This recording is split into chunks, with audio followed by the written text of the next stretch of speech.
Okay, so welcome to another edition of the Black and White broadcast.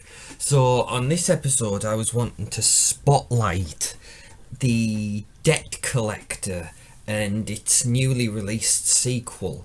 Of course, it's been a comedy of errors deciding on what the real title for this sequel is going to be. Of course, you have the traditional title that would make sense, Debt Collector 2. But then there was also the title of Debt Collectors, which is fine.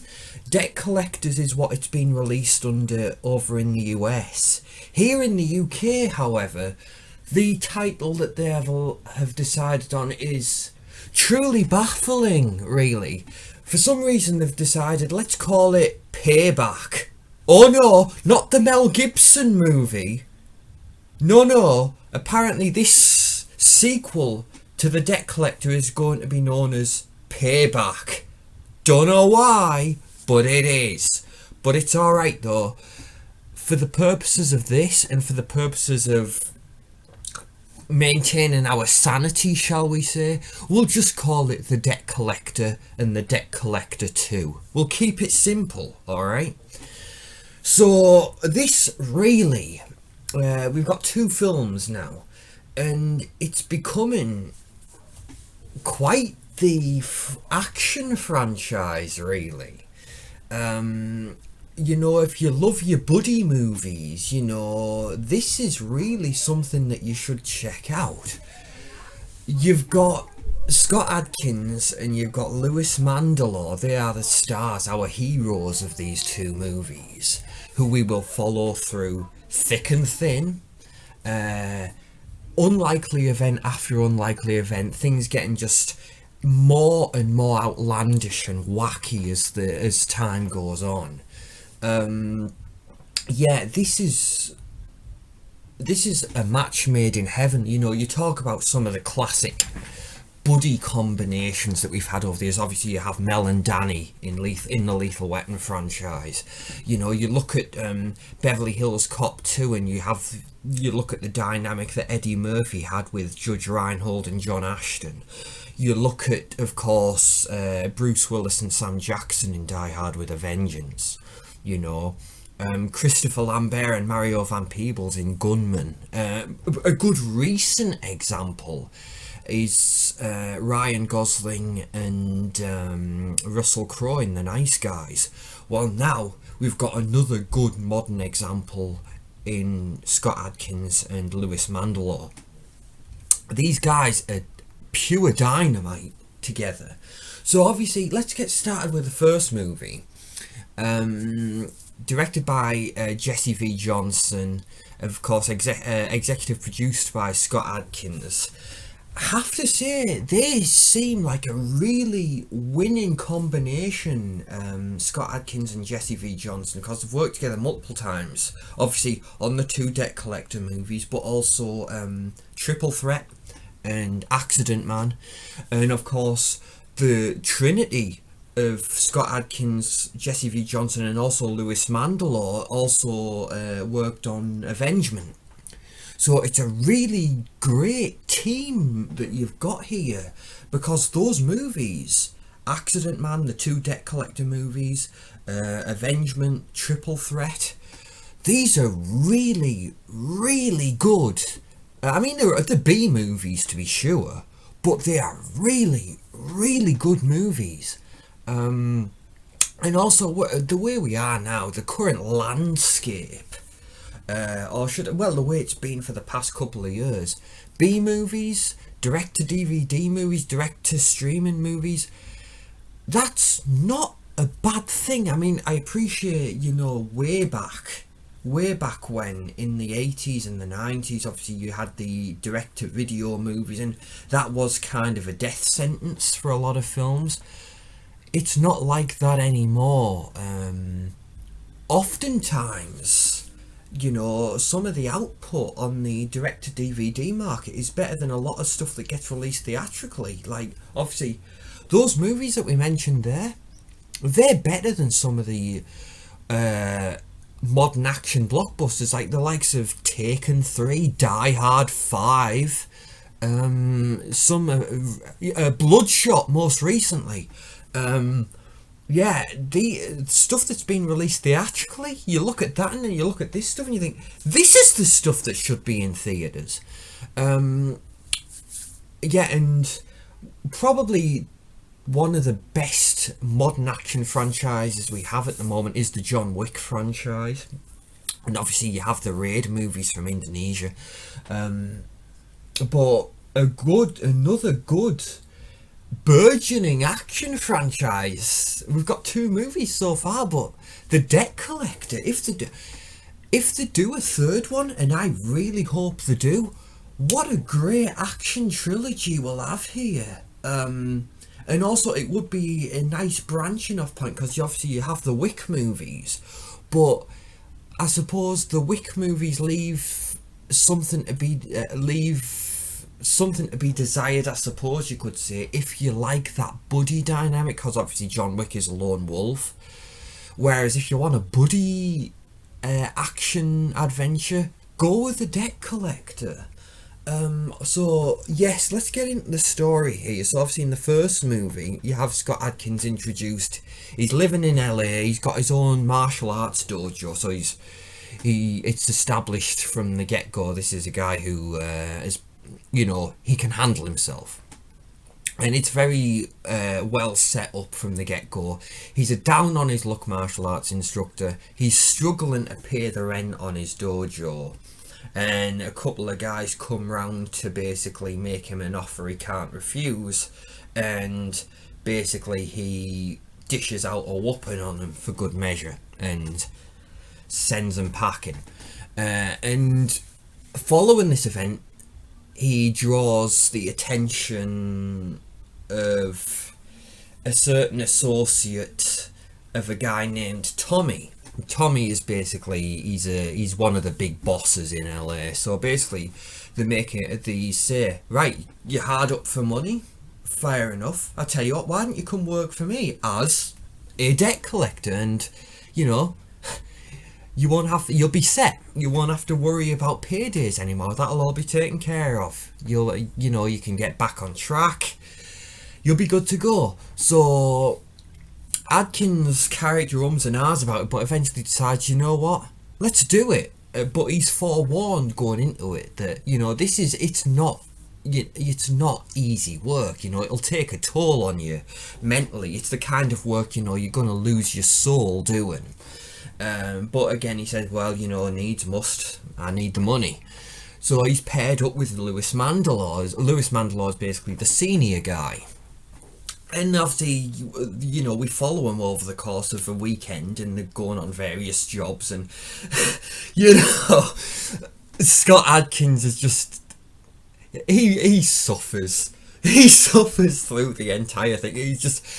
unlikely event after unlikely event, and he's getting sick of it. He's becoming more and more burnt out as time passes, and he's looking over at Louis Mandylor and thinking, feel free to step in at any time. And Louis Mandylor's like, yeah, you can handle yourself, you're doing a good job, I don't want to cramp your style. But again, the chemistry and the dialogue, it's dynamite. This is a movie that lives and dies on its casting, because if you don't have Scott Adkins and Louis Mandylor, this doesn't work. And obviously from an action perspective as well, because obviously Scott Adkins is a premier martial artist. It's beautiful to see the sequences in these films, but also Louis Mandylor can handle himself as well. But the thing about Louis Mandylor is, this is the perfect time in his career for him to play a role like this, because as he's gotten that bit older and he's become a bit more grizzled looking, he's become, you can buy him now as a badass. Whereas you look at when he was younger, like when he's cameoing in stuff like The Quest, for instance, with Van Damme, he's like, yeah, this guy you can't put in an action movie. Whereas now he's got that grizzled badass look, much similar in a lot of ways to Pierce Brosnan, I guess you could say, because obviously as Pierce Brosnan's got older, he's got more grizzled looking, you can buy him more as an action lead now, I think, at least. So yeah, Scott Adkins and Louis Mandylor are they are the heart and soul of these two movies. But obviously, as things escalate and escalate in the first film, things come to a head when they go on a final job, and basically they're double crossed by a guy named Barbosa, played by Tony Todd.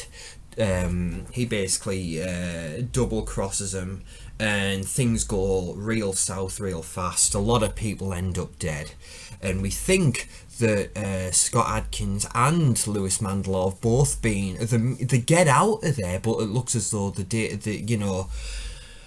been fatally injured. They're not coming back from this. Tony Todd is killed, and that's pretty much where we leave off. We think obviously they've done the right thing. They've took care of Tony Todd, even though they're probably gonna die. But they've got even, if you like. So that's where the first film ends, and that really made the sequel such a surprise, because you think, well, hang on, it looked as though both the characters, well, certainly Louis Mandylor's dead. Scott Adkins could have gone either way, but you think, well, how are you going to make a sequel to that?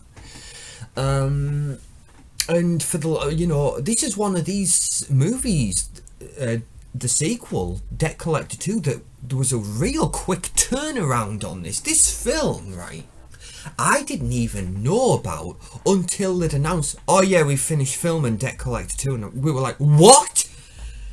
You were even filming Debt Collector 2? And then, of course, the inevitable question is, how is there a Debt Collector 2?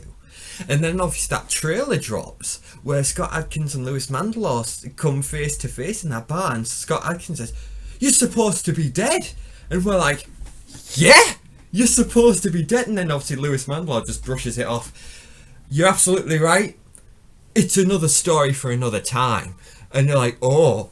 But apparently, when you watch the film, it's established, yeah, I was pretty much at death's door. I even went so far as flatlining twice. But Tommy took care of it. He obviously got me the best care, and he brought me back. Somehow he brought me back. So what the storyline is for the Debt Collector 2 is, obviously, Louis Mandylor shows up at the bar where Scott Adkins is working as I guess, a cooler, and he says, I need you to come and help, we've got a couple more jobs. But it subsequently transpires that Tommy, who they were working for in the first movie, his life's basically on the line. Because what happens is, Tony Todd's character Barbosa, who was killed at the end of the first movie, he has a big bad brother, because why wouldn't he, who shows up on the scene and basically is wanting to get revenge, because he didn't take too kindly to his brother being bumped off, even though his brother clearly got what he deserved, but good luck telling him that. So Barbosa's brother shows up, finds out about what's happened, and obviously he's basically he's holding Tommy to ransom, essentially. And he's basically, you get Louis Mandylor's character Sue and Scott Adkins' character French, get them together, get these jobs done, basically collecting money that was owed to Barbosa, and you get him to deliver it, or I'm going to kill you, and I'm going to kill the two of them. Obviously, as the film goes on, it becomes very clear very quickly, yeah, even if we deliver this money, we're not walking out of there. But again, it's really, it's the same sort of concept ultimately as the first film. They've got a series of jobs, debt collections they need to carry out. So obviously they're travelling from place to place, getting into ever continuing rowdy events, that we're just getting more and more unlikely, more and more outlandish. The stakes are rising. obviously our two heroes are getting more and more battered and bruised and bloodied as they go along. Scott Adkins, of course, his character's nerves must be shot by the end of this, because he'd gone through traumatic experience after traumatic experience in the first film. A few years had passed and he'd been laying low and he thought all that was behind him, but then obviously Lewis Mandelaw shows up again to drag him right back into it. So yeah, and then obviously things come to a head where they've got all the money they need to collect. So then we have the whole question of, well, what do we do? Do we deliver the money knowing we're probably not going to make it out of there, or do we cut and run? Because obviously we've got a lot of money here, we can just disappear. Obviously Scott Adkins wants to take the money and run, because obviously he's done. Lewis Mandelaw, however, for personal reasons, obviously him and Tommy go way back. You know, obviously they have a much longer relationship and association than Scott Adkins' character does with Tommy. So because of that, obviously Lewis Mandelaw because obviously Tommy's his friend, he wants to save him, you know. So obviously there's a real obligation there on Lewis Mandelaw's part, whereas Scott Adkins is having absolutely none of it, and he even says, you know, there's no way we're gonna walk out of there alive, so what's the point? And Tommy's in regular contact with Mandelaw over the phone, you know, getting updates on like mission report, status report, progress report. But even on the last call they make to one another, Tommy outright says, you know, you should take the money and run. But obviously Lewis Mandelaw he can't bring himself to do it. So we come to the highlight of the second film, where Lewis Mandelaw and Scott Adkins come to blows. Because obviously one wants to do one thing, the other wants to do the other thing. And they're fighting over the money. They basically have a street fight, and it's the highlight of the film. And we get into They Live territory. They Live, the fight between Keith David and Roddy Piper in that movie, is fantastic. It's the shining star. It's the crown jewel of that movie. What they do in Debt Collector 2 between Lewis Mandelaw and Scott Adkins, that sequence pays real homage to the fight in They Live. And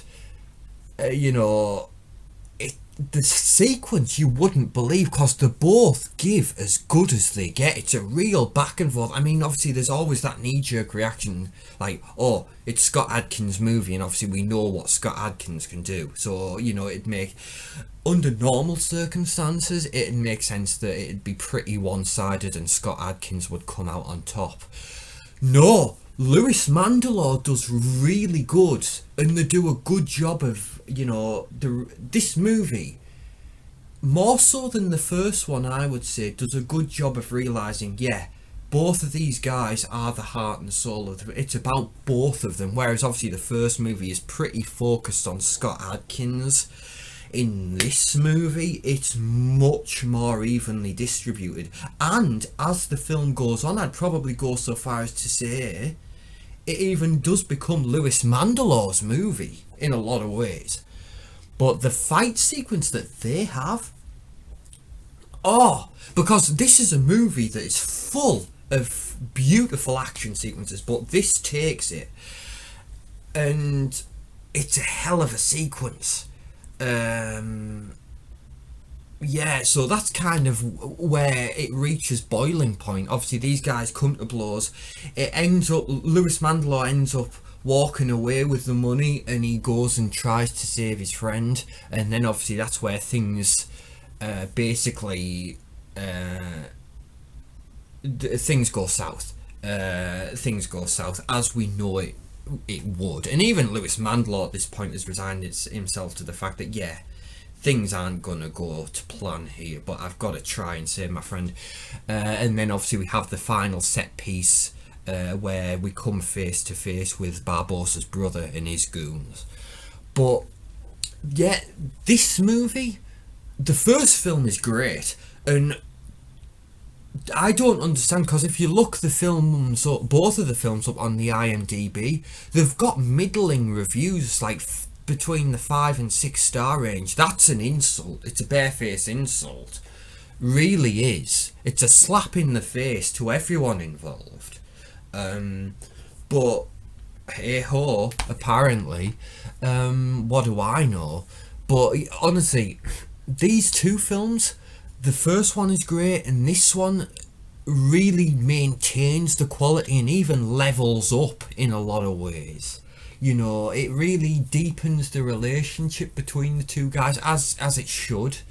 And I tell you what, Lewis Mandelaw gets some really great stuff. I tell you, because obviously Lewis Mandelaw in the first movie, you know, he was kind of like he's like the older guy, the wiser guy, you know. So obviously he gets a lot of the comedic stuff, you know, and he gets to sit back while Scott Adkins takes the beatings.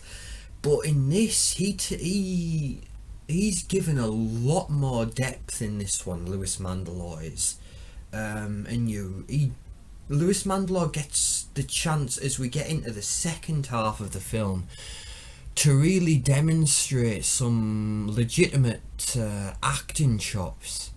Yeah, Lewis Mandelaw does really. Obviously, Scott Adkins always does great, but Lewis Mandelaw, when you compare to what he did in the first film's great, really is, but he kind of steps it up to another level in this movie. Yeah, he's a both are great, but if we were to say the first movie is Scott Adkins' movie, the second movie is Lewis Mandelaw's movie, I really think it's fair to say. But yes, the way they end the second film, they leave the possibility open that there could be a sequel, and we could have a full trilogy.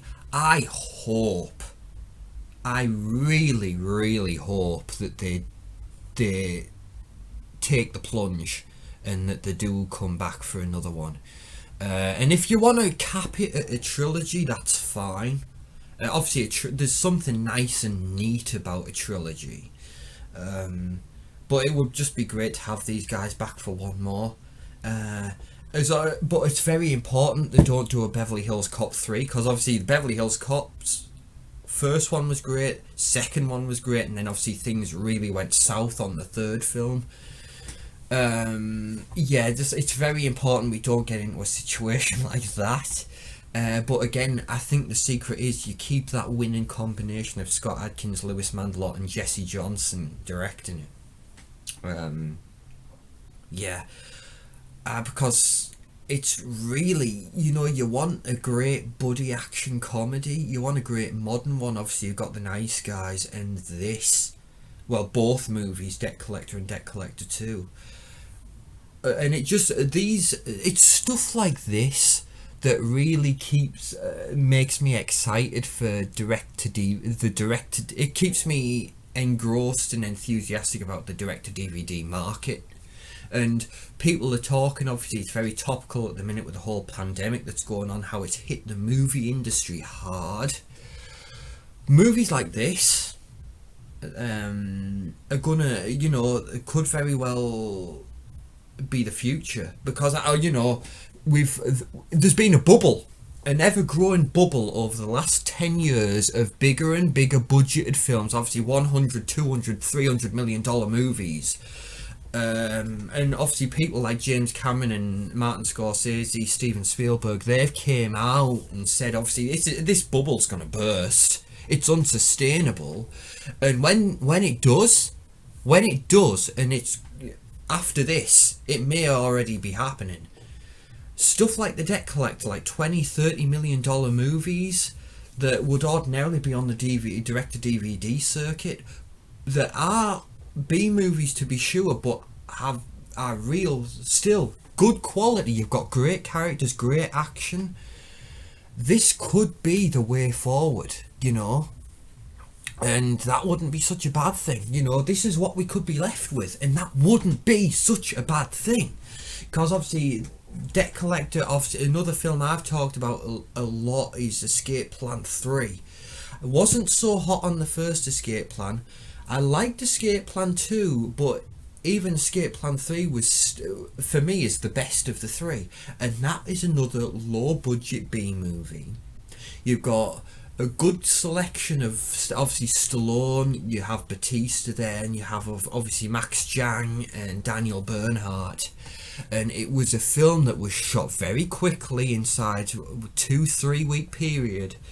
Obviously very down and dirty, very low budget, obviously using a real location in terms of an abandoned, a decommissioned prison, shot very guerrilla almost, but really, really good action, good gritty action, and that, and it was a real simple concept, obviously the group of a Chinese billionaire's daughter's being kidnapped along with a number of her associates. We're going to break in, we're going to extract him, we're going to get out.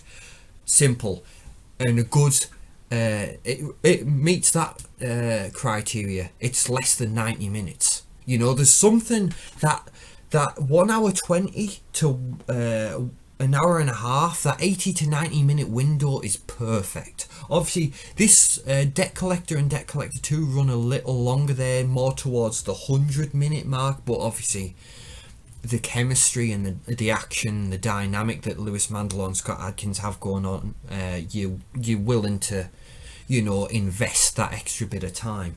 But there's something about, keep it tight, keep it simple. Same with the Debt Collector and Debt Collector 2. These guys going around collecting money for the big boss. And in the second film, they're collecting money because they're trying to save the big boss from an even bigger boss. It's simple. There's a beauty in the simplicity. And I think that's really... Same with the nice guys, They're trying to... you've got two guys, two private eyes working on a case of an apparent suicide. It's great. It's great stuff. And also, it also... There's the question. Obviously, this is a sequel. Debt Collector 2 is a sequel. There's the whole question of, can you come to this movie and watch it as its own thing? Like, if you hadn't seen the first one, could you watch this one? You can, but it's not advisable, alright? I mean, you're going to get a lot more out of it if you've seen the first one, but you can take that as read. But you can still have a fun time if you just, you're scrolling through, or you're browsing the DVD section and you see this movie, Debt Collector 2, or over here, Payback.